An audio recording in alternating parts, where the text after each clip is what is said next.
ملک پہ زکوٰۃ کے نظام کو قائم کرے اور زکوٰۃ کو اجتماعی شکل میں کلیکٹ کرے اور زکوٰۃ کو پھر جتنے 8 لوگ ہیں ان 8 لوگوں میں جہاں وہ مناسب سمجھے وہاں پہ خرچہ کرے، یہ اس کی بڑی ذمہ داری ہوتی ہے۔ لہٰذا جیسے ہی اسلامی حکومت اللہ کے رسول صلی اللہ علیہ وسلم زمانے میں اسٹیبلش ہوئی، زکوٰۃ کا نظام سب سے پہلے کنٹرول میں لایا گیا۔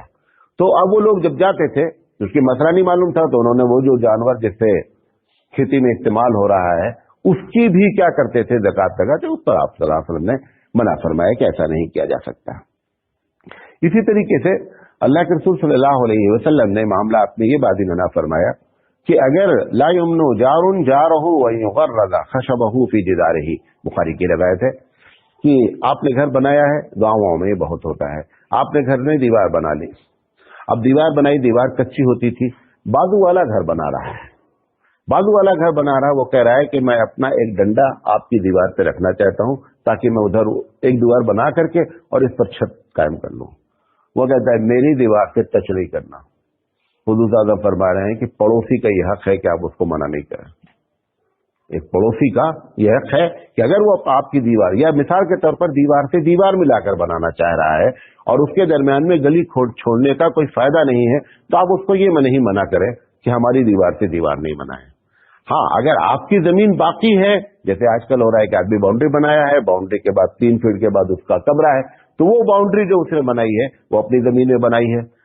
پہلے کیا ہوتا تھا کہ 2 آدمی اپنی زمین کے آخری حد تک چلا جاتا تھا، تو اب یہ جیسے باؤنڈری میں کر رہے لوگ نا کہ ایک آدمی نے باؤنڈری بنا دی، دوسرا آدمی کیا کہتا ہے کہ اب مجھے یہاں پر باؤنڈری بنانے کی کیا ضرورت ہے، تو وہ اس کا آدھا خرچہ کیا کرتا ہے، برداشت کر لیتا ہے، کسی کے ہم آپ نے بنائی۔ لیکن اخلاقی لحاظ سے دیکھا جائے تو اس کو آدھا خرچہ لینا نہیں چاہیے، بحیثیت پڑوسی اس کو برداشت کرنا چاہیے۔ حکم تو نہیں ہے، لیکن یہ اخلاقی لحاظ سے ہے کہ وہ اگر ایک آدمی نے پہلے گھر بنا لیا، جیسے اس کو کہا جا رہا ہے کہ اگر وہ اپنا ڈنڈا رکھنا چاہتا ہے، بڑیری جسے کہتے ہیں، تو آپ اس کو منع نہیں کریں، بلکہ یہ اخلاقی فرض ہے کہ آپ اس کے ڈنڈے کو رکھنے دیں۔ یا مثال کے طور پر آپ کے دروازے کے سامنے سے کوئی آدمی انڈر گراؤنڈ نالی لے جانا چاہ رہا ہے، آپ کہہ رہے ہیں ہم اپنے دروازے سے نہیں لے جانے دیں گے، حالانکہ وہ آپ کو انڈر گراؤنڈ لے جا رہا ہے، لے جانے دینے۔ گاؤں میں اتنا معاملہ یہ پھنستا ہے برسات کے دنوں میں جس کا کوئی جواب نہیں ہے۔ اگر وہ انڈر گراؤنڈ نالی لے کر کے جا رہا ہے اور آپ کے گاؤں آپ کے دروازے کو ڈسٹرب نہیں کر رہا ہے، تو آپ کو منع کرنے کا کوئی اختیار نہیں ہے۔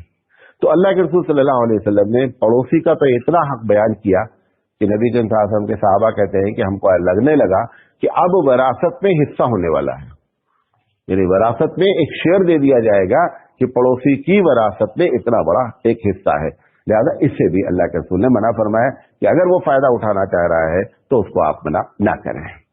اسی طریقے سے نبی کریم صلی اللہ علیہ وسلم نے اس بات سے بھی منع فرمایا کہ جس کے نام آلریڈی حصہ ہے اس کو آپ وصیت نہیں کر سکتے، لا وصیت للوارث، نہیں سمجھے؟ یہ ایک بڑا ہنگامہ ہے۔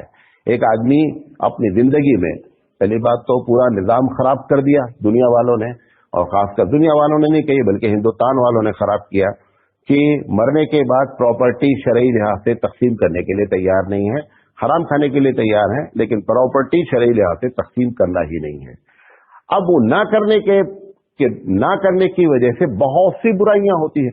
اب وہ کبھی باپ کیا کرتا ہے اپنے مرنے سے پہلے بولتا ہے، جیسے بیٹی سے اس کو بہت پیار، اسے معلوم ہے کہ یہ ہمارے جو لڑکے لوگ ہیں یہ اپنی بہن کو حصہ نہیں دیں گے، اب وہ مرنے سے پہلے بول دیتا ہے کہ دیکھو یہ بیٹی کو یہ 2 ایکڑ زمین دے دینا۔ جس کے نام آلریڈی شریعت نے حصہ رکھا اب اس کو وصیت کر ہی نہیں سکتے، لا وصیت للوارث۔ یا کبھی کبھی باپ کیا کرتا ہے، کسی لڑکے سے خوش ہوتا ہے تو بولتا ہے مرنے سے پہلے کہ دیکھو ان کو یہ پلاٹ دے دینا، پھر اس کے بعد وراثت تقسیم کرنا۔ یہ جو کر رہا ہے یہ بھی نہیں کر سکتا ہے۔ آپ وراثت میں وصیت صرف اس کے نام پہ کر سکتے ہیں جس کا حصہ شریعت میں متعین نہیں ہے۔ جس کا حصہ شریعت میں متعین ہے، آپ اگر حصہ الگ سے متعین کرتے ہیں تو آپ یہ بتانا چاہتے ہیں کہ اللہ تعالیٰ آپ سے زیادہ ہم جانتے ہیں کہ کس کو زیادہ ملنا چاہیے، کس کو کم ملنا چاہیے۔ اور قرآن مجید نے کیا کہا ہے، آباؤکم وابناؤکم لا تدرون ایہم اقرب لکم نفعا۔ یہ جو ہم نے شیئرنگ سسٹم کیا ہے کہ ماں کو کتنا ملنا چاہیے، بیٹی کو کتنا ملنا چاہیے، تو پورا ایک نظم ہے جو دنیا کے کسی بھی مذہب میں موجود ہی نہیں ہے اور پورا میتھمیٹکس کے لحاظ سے موجود ہے۔ حیرت کی بات ہے، ایک دم میتھمیٹکس کیلکولیٹ کر کے بتا دیا جاتا ہے. تو اللہ کے رسول صلی اللہ علیہ وسلم نے فرمایا کہ یہ جو حصے کی تقسیم ہے تمہارے باپ دادا کو معلوم ہی نہیں ہے کہ کس کو کیا ملنا چاہیے، یہ میں نے متعین کیا ہے. لہذا جن کا حصہ شریعت میں ہے آپ ان کے نام وصیت نہیں کر سکتے. صرف اس میں ایک چیز جو ہے مستثنا ہے، وہ سمجھ لیں. مثال کے طور پر میاں کا انتقال ہو رہا ہے، شوہر کا، بیوی ہے اور بیوی کے علاوہ کوئی موجود نہیں ہے، مطلب اس کی ایک ہی بیوی ہے، بچے بھی نہیں ہیں، ماں باپ بھی نہیں ہیں، جو اصل حصہ پاتے ہیں بھائی بہن بھی نہیں ہیں. تو ایسی شکل میں وہ جو ہے نا 1/3 کی میکسیمم جو ہے وہ اپنی بیوی کے نام وصیت کر سکتا ہے. اب اسے معلوم ہے میں مر گیا، میری بیوی کو دیکھنے والے نہ اولاد میری موجود ہے، نہ میرے بھائی بہن موجود ہیں، نہ اس کے ماں باپ موجود ہیں. لہذا اس کی سیکورٹی کے لیے اس نے کیا کر دیا کہ 1/3 کی وصیت کر دی.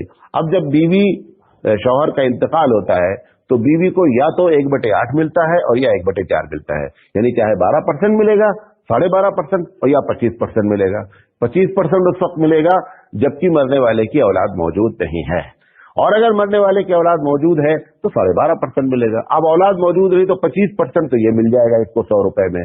اب اس میں سے چاہے تو 33% اور بیوی کے اکاؤنٹ میں ڈال سکتا ہے، تو ملا کر کے 33 اور پلس 25 مل کر کے اس کا حصہ ہو جائے گا. تو وہ لائف کیا کر سکتی ہے، سروائیو کر سکتی ہے، کیونکہ اس کے آگے پیچھے کوئی نہیں ہے. اس کے علاوہ کوئی بھی وصیت میں اس آدمی کو جس کو شریعت نے حصہ دے رکھا ہے آپ اس کے نام وصیت نہیں کر سکتے، چاہے خوشی کی بنیاد پر وصیت کر دیں. اور ایسا بھی نہیں کر سکتے کہ آپ کسی سے ناراض ہیں، ہم اس لڑکے کو آگ کرتے ہیں، وہ آگ لفظ استعمال کرتے ہیں، آگ کرتے ہیں، اصل لفظ ہے عین الف قاف، آگ کرتے ہیں. آگ کوئی چیز نہیں شریعت میں. کیوں؟ کیونکہ بیٹا آپ نے اپلیکیشن دے کے نہیں بنایا ہے، بیٹا اللہ نے بنایا ہے، بیٹی اللہ نے، آپ کا اس میں کچھ بھی دخل نہیں ہے. جب تک اللہ جو ہے وہ آپ کے بیٹے کو آپ کی ولدیت سے خارج نہیں کرتا تب تک آپ کو یہ اختیار نہیں ہے تو میرا بیٹا نہیں بولا کرو، بولا کرے. 4 نسبتیں ایسی ہیں کہ جس میں 2 بڑی اسٹرانگ، 2 بہت زیادہ کمزور. جو کمزور ہے وہ دیکھنے میں بڑی اسٹرانگ. مثال کے طور پر میاں بیوی کی بڑی اسٹرانگ نسبت ہے، ایسے ٹوٹتی ہے، منٹوں میں ٹوٹ سکتی ہے، 1 سیکنڈ میں کیا سکتی ہے، ٹوٹ سکتی ہے. پیری اور مریدی کی نسبت بڑی دیکھنے میں محبت والی. اگر پیر ایک مرتبہ کہہ دے تو میرا مرید نہیں، ختم ہو گئی کہانی. یا وہ مرید کہہ دے کہ حضرت آج سے ہمارے پیر نہیں، ختم ہو گئی کہانی. لیکن 2 نسبت ایسی ہے کہ آپ توڑنا بھی چاہیں تو آپ توڑ نہیں سکتے. اس میں سے ایک نسبت جو اللہ نے قائم کی ہے، کیا؟ ماں ہے. آپ امی کہہ دے کہ میں تجھے بیٹا نہیں،